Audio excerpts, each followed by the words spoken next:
Good morning, Commissioners. My name is Pat Johnson. Good morning. I represent Texas Towing Compliance.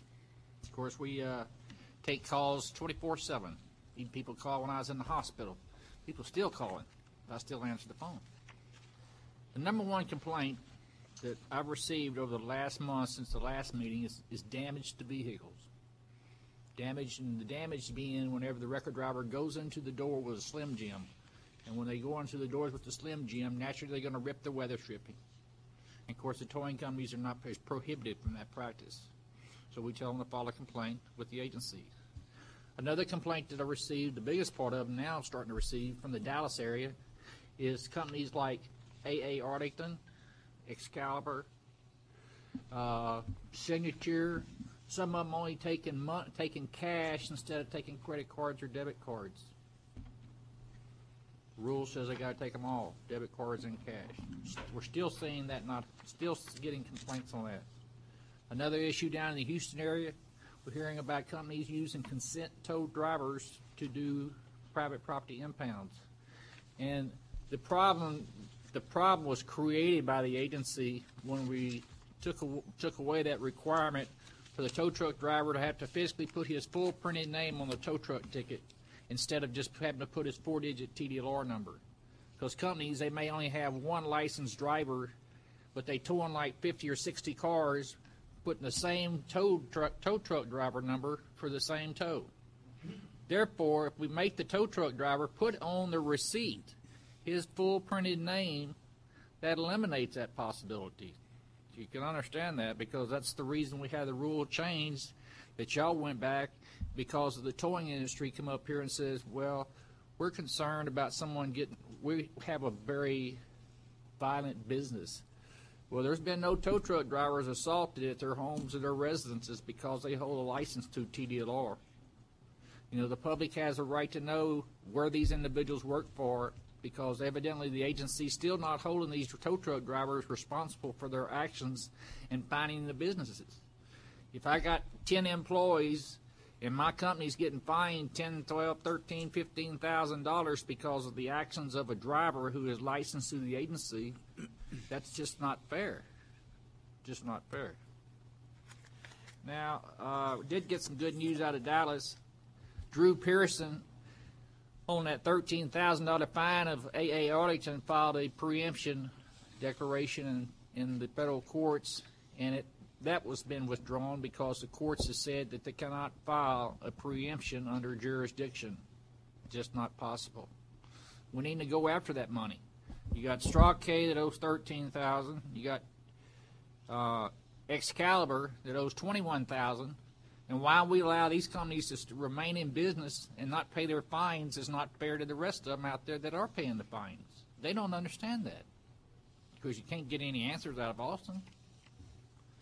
Secondly, I'm going to read you all an excerpt from the Excalibur preemption onslaught up in the Northern District of Dallas.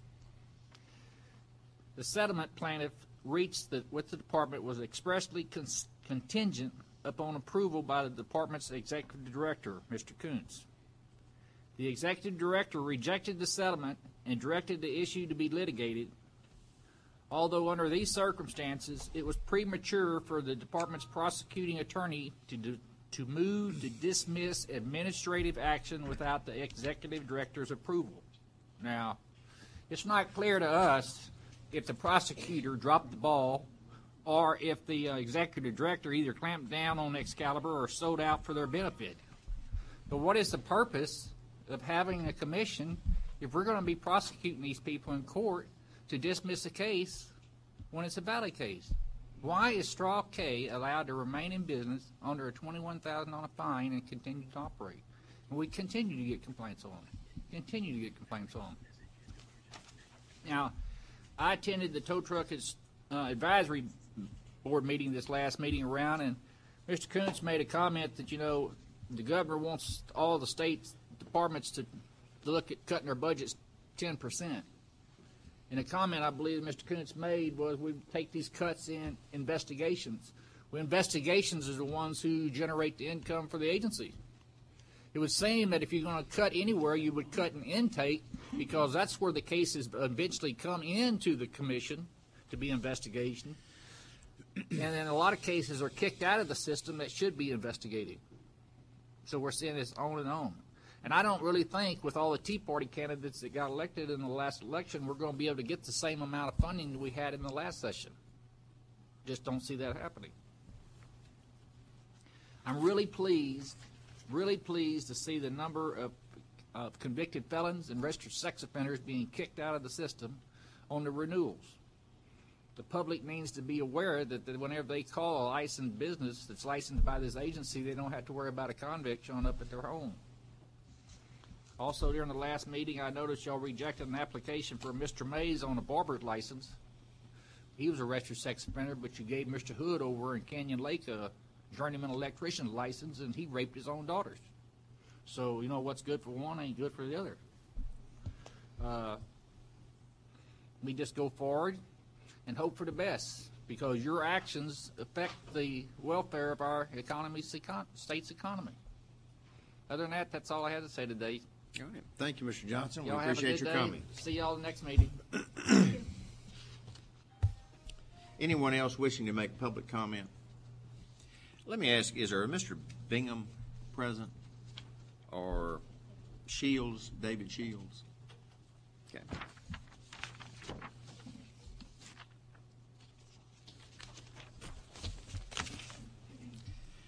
Mr. Chairman, Yes. Mr. Bingham was here earlier. We informed him about the Oh, late great. start Okay. for the. Well, I was just going through the witness people that had signed up, just make sure they got the announcement. Right, So he I got the appreciate your doing that.